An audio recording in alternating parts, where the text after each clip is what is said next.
Well, hello and welcome. It is a very stormy night, and I think this is going to be an interesting discussion. Now, first of all, apologies to those of you who much prefer videos rather than audios, but I'm got a few deadlines that I'm hoping to complete because I'm working extra hard by early December, and then I hope to make a lot more videos to do with predictions for next year, because next year is going to be huge. In 2025, we have every one of the planets moving signs. Now, Pluto is finally finished with Capricorn. It moves into Aquarius, and I think that could have big implications for the global stock markets.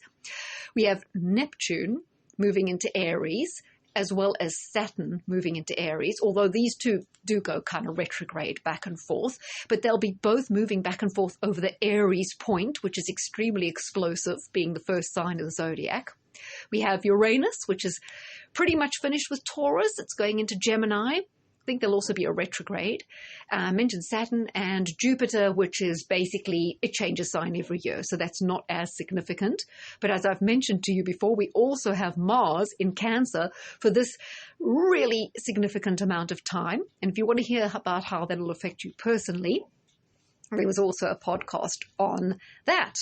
So we also have the Saturn-Neptune conjunction, which is a really nefarious one. I mean, Saturn has kind of many negative connotations, and so does Neptune. And when they come together, well, what does it mean? Well, it's classically meant communism, because it happened at the time of the Bolshevik Revolution. It happened just after World War II, when many countries were absorbed into the Soviet bloc, and then we had the Iron Curtain. It was happening in the early 90s when communism fell, but like I often say, it actually metastasized and it was moving outwards its tentacles in terms of cultural Marxism and neoliberalism in many effects. And many Trotskyists actually had taken over the Republican Party. So communism becomes a lot more complicated at that point, but also a lot more nefarious. I think we can already see, as with the farmers' protests, what's going on with the inheritance tax here in the UK, how communism is particularly taking hold here. So what I want to talk about first, however, is what's going on in Russia. Now, I was alerted by somebody to an astrologer in the UK who was talking about last week's full moon. It was the 19th, the Taurus full moon, and how it would be triggering Uranus in Taurus.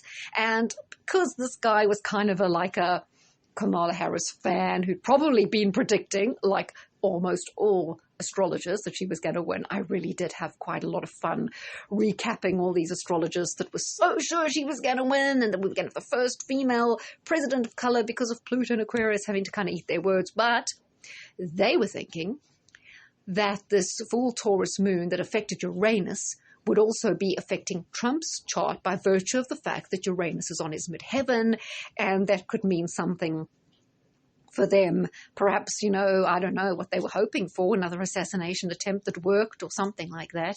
But I know all too well that we suffered a lot of disappointment in 2020, and, the results are final. It's decided. So that wasn't going to happen. They also mentioned Israel's chart in relation to Uranus. And, well, there was something with Israel, because the ICC issued these arrest warrants for Benjamin Netanyahu and I think the former defense minister in Israel. But I don't expect much to come of this, because didn't the ICC also issue arrest warrants for Vladimir Putin?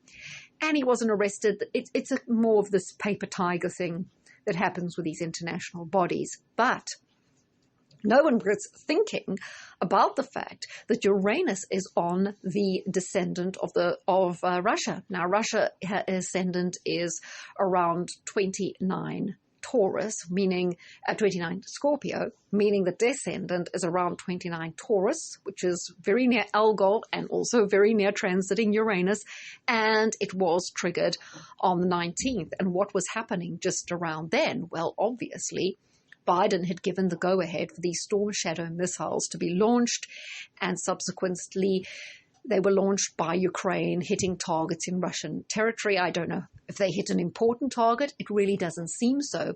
But it did trigger Vladimir Putin to come out and to kind of downgrade the threshold with which he'd use nuclear, and also talk a lot more about the hypersonic missiles and the targets.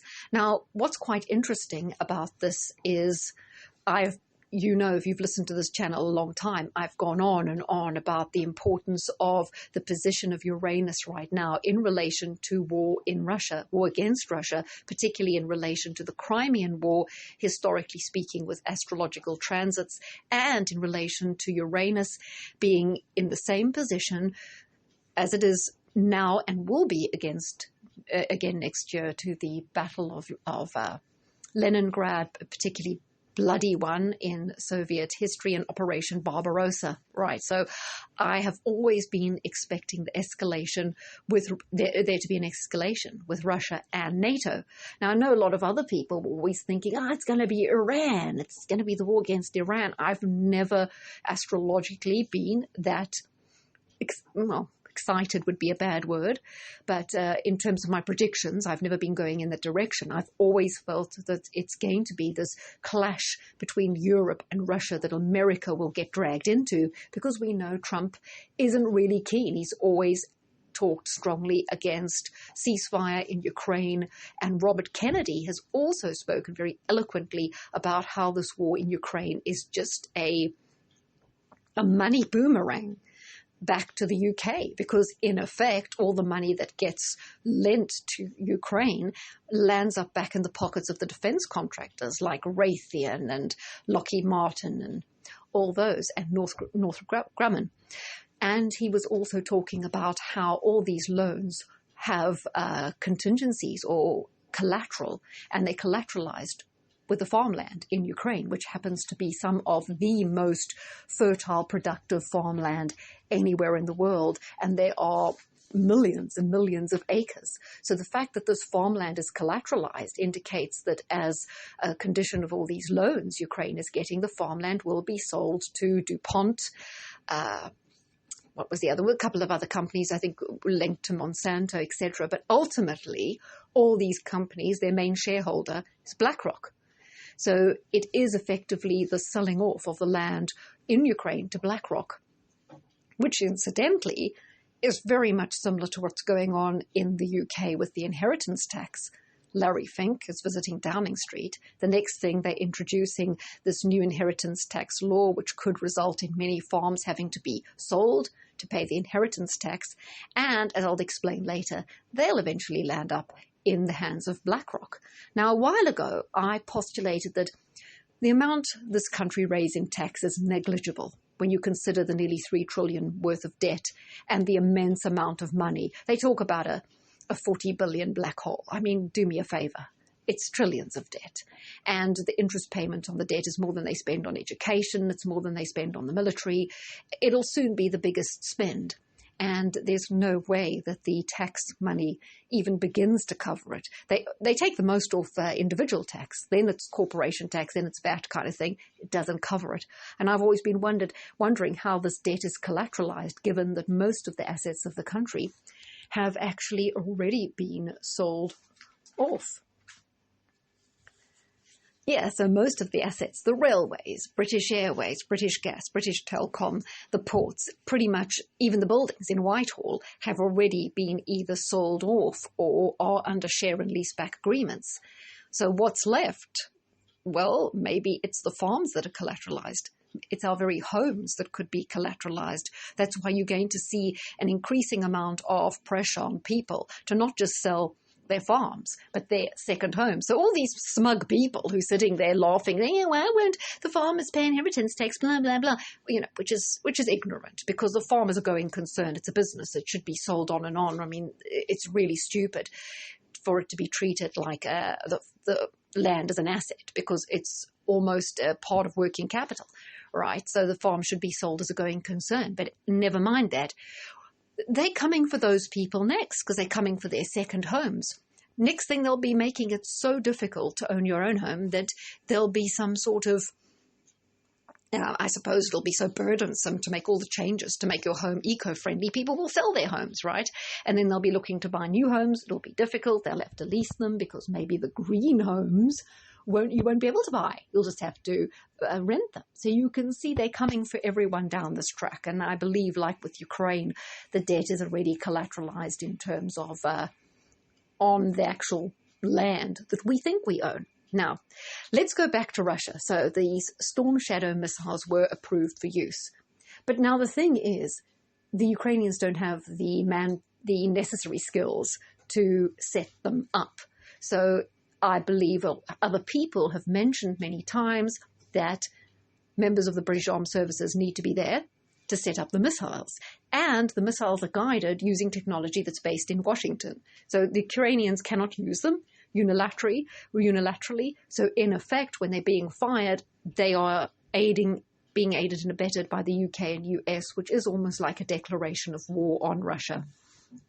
Now, the big question is, on the surface of it, this is a grand escalation. And if you've been watching George Galloway, particularly talking to the Aussie Cossack, they are talking about how this could create World War III because it will anger Russia. And Putin has already mentioned there are three, well, according to what Galloway says he heard when he was at a BRICS summit and spoke to Putin, Putin has already identified three key targets in the UK that he would strike.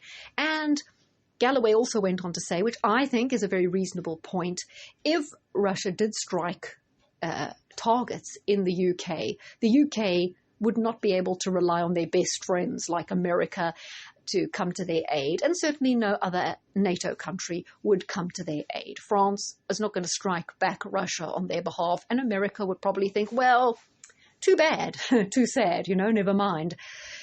So it's a very dangerous game to play, and it's definitely the British that are driving this. I mean, Biden in America could be trying to start a conflict so serious that Trump can't get out of it. Because, as I say, Trump, RFK, Tulsi Gabbard, who's now taken over, I think, from Avril Haines as head of the FBI, CIA kind of thing, are totally against an escalation with Russia. But this country seems to be pushing forward. Germany seemed keen, and the NATO in general seemed quite keen in Europe to push this, egg this on for all the worst reasons in the world, I'm sure. And this country is particularly reckless. They're talking about they're cutting everything. They're cutting military funding, but, they want to carry on escalating with Ukraine. So, as Galloway was saying, one of the possibilities is that Putin strikes targets in Europe, which could be quite devastating. And then it'll be a case of, are Europe going to back off? I don't think they will. They'll want to save face. They seem so crazy that they think this whole thing can be won, despite the state of the British Armed Services. And the fact that in the same week they're talking about escalating the war, they're talking about mothballing the aircraft carriers and downscaling, right? So it's all not really joined up, but I suppose it doesn't have to be. It's all just meant to be destructive. This government doesn't know what it's doing. Well, okay, that's not really fair either. They do know exactly what they're doing, but they've kind of got to pretend that they're just bumbling along like idiots and getting it all wrong because they don't want people to realize it's by design, which increasingly people are. Now, there's another theory that we should discuss, and that's the theory that David Icke and Max Eigen will talk about, in that it isn't a real conflict. At the top, they're all on the same side, and Putin is in on it. And I'm kind of partial to this theory, because I've been wondering, during the beginning of the Russia-Ukraine conflict, we heard a lot about Prigozhin and Wagner Group and everything that was happening. It seemed more intense, the fighting. Now Prigozhin apparently was killed in this plane crash. They're still talking about massive casualties. And yet, to me, I wonder, is much going on? Because other people will report, like Gemma O'Doherty, that many Ukrainians that have gone to Ireland, and I think the biggest contingent per capita went to Ireland of Ukrainian refugees, they go home for holidays and dental work and whatever. So they can't be that afraid. And in my personal experience, I'm aware that business is going on as normal there. So you wonder how intense this warfare is. Or is it just isolated to the border region and it's not affecting the wider country? It's very hard to get a grip of it. Sometimes I think of how the war between the Taliban and the Northern Alliance was progressing in Afghanistan, where you'd see pictures on Sky News. They'd sort of like fire a little missile and then they'd go back to the tent and eat a big plate of grapes for the rest of the day before they kind of considered possibly firing another missile. So maybe it's kind of gone down to that level. One also wonders, I mean, why is Putin messing around? I mean, it's been nearly 2.5 years. Couldn't he have just finished the whole thing?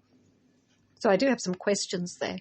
But what it comes down to is what Kissinger said, and I think this is true. He said it's very dangerous to be America's adversary, but it's fatal to be their friend.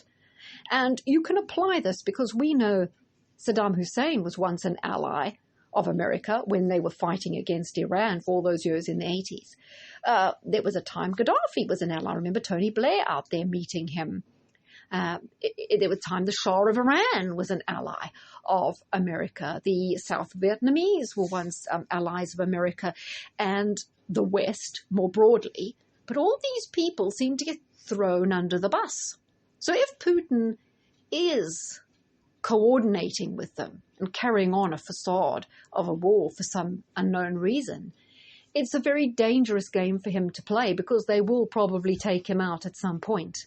And he's got to know what fate befell all those other people I mentioned. And therefore, why would he want to risk it? It's more worth his while to genuinely team up with China and just take this whole thing by the scruff of the neck, win it, and the power shifts east.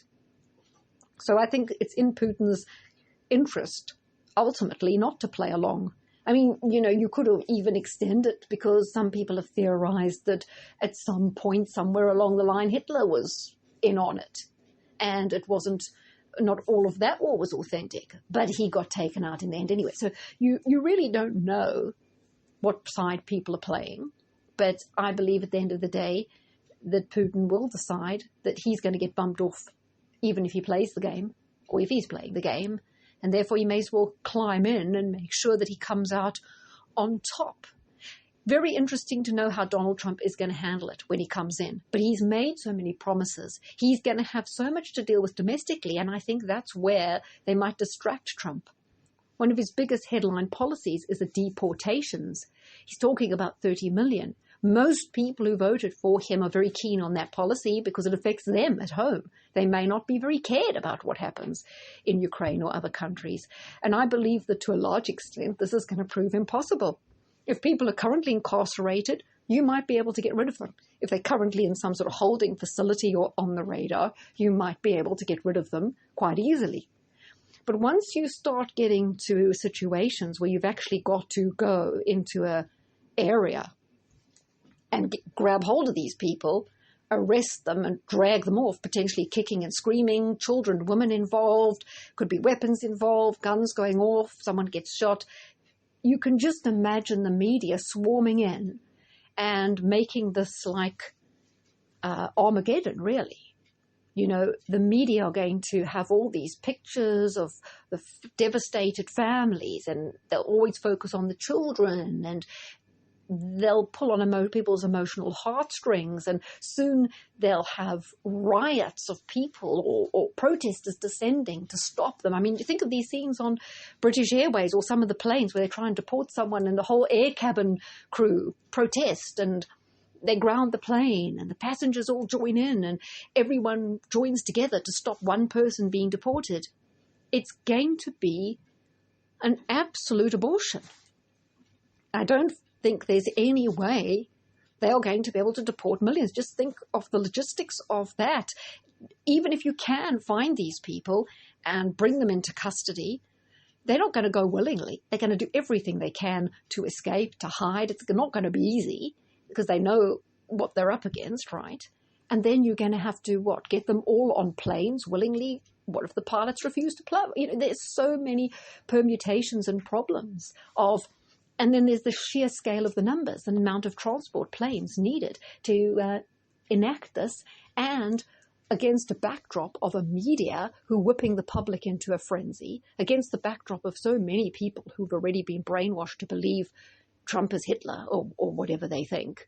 All those people are going to be going crazy. Plus, what are you going to do in Democrat states? Everyone could flee to a sanctuary city. So how do you get them out of sanctuary cities when you're dealing with Democrat governors and senators and congressmen and states? So I think that this can potentially lead to a hot mess that could be very, very distracting. And while that's going on, they could be escalating in Ukraine. So in that way, America could be very distracted. And remember, next year we have Neptune entering Aries, which hasn't happened since the American Civil War. So I do think just the deportation policy alone could be enough to spark a major upheaval. And I'm also wondering, the left have been very, very quiet. When Donald Trump was talking about just locking Hillary up and building a wall, they went absolutely berserk. Now he's talking tough. I mean, everything he's saying is quite radical now, even though the appointments, it has to be said, he's making don't always reflect that. So, and the left are very quiet, or the Democrats, should we say, or the media. Everyone's very, very quiet and going along with it. Maybe they've got something planned, like a total economic crisis, which could be triggered by the Neptune entering Aries and all the... So basically, I would imagine that America's going to be tied up with their own issues, which are going to be precipitated by Trump trying to fulfill some of these election promises. And that will cause a huge hubba-lubba, after which America will be busy with its own domestics and Europe will continue to try and dislodge Putin through Ukraine and with the eventual idea of balkanizing Russia. If we cast our minds back, what was one of the reasons that they will tell us they wanted to get rid of Yugoslavia? Because as a concept, because they had a very strong leader and a strong army. Was it Tito was the leader? And they had one of the most powerful armies in Europe. And wasn't Serbia quite pivotal in terms of the Habsburg Empire and fighting off Islam during the kind of Crusade era and post that? And so the Serbs have quite a powerful history in terms of fighting back, being free-thinking, being allies of Russia. So they needed to destroy Yugoslavia. I know they're Croats and other people there. It's not just Serbs, but one of the reasons why they needed to destroy Yugoslavia was to destroy the army, and it was balkanized. And on a bigger scale, they want to do that with Russia. They want to destroy the nationalistic ethos and whatever, whether Putin's on board or not, he's definitely not on board with all the agendas, and Russia is kind of maintaining their industries. They're mineral rich. They've got oil and gas. It's a big prize for the globalists. And if it's balkanized, it's much weaker because it's not one solid entity. All the control can be divvied up. The army can be weakened, and it's no longer a force, because they don't know who comes after Putin. I mean, he's not going to live forever. So it's not even relevant whose side he's on. It could be seized by someone who is truly nationalistic. And then what do? Assuming Putin isn't that person. So anyway, I think they want to continue to push for the destruction of Russia using Ukraine as the wedge. And I believe that they will sideline Donald Trump with massive protests through his deportation. So imagine like the whole George Floyd thing, but on steroids, as the deportations begin. I think that's why the media and the left are so quiet. They have something in the bag, and maybe they can engineer an economic collapse due to the calamities going on during these deportations. Those are some of my thoughts. Didn't get a chance to address the farmers, but I will do it in another chat. So to recap, I think things are really speeding up as we head towards 2030, and astrologically, we see this reflected in the huge amount of planetary activity in 2025, plus this rather what I would regard as ominous Saturn-Neptune conjunction happening in Aries.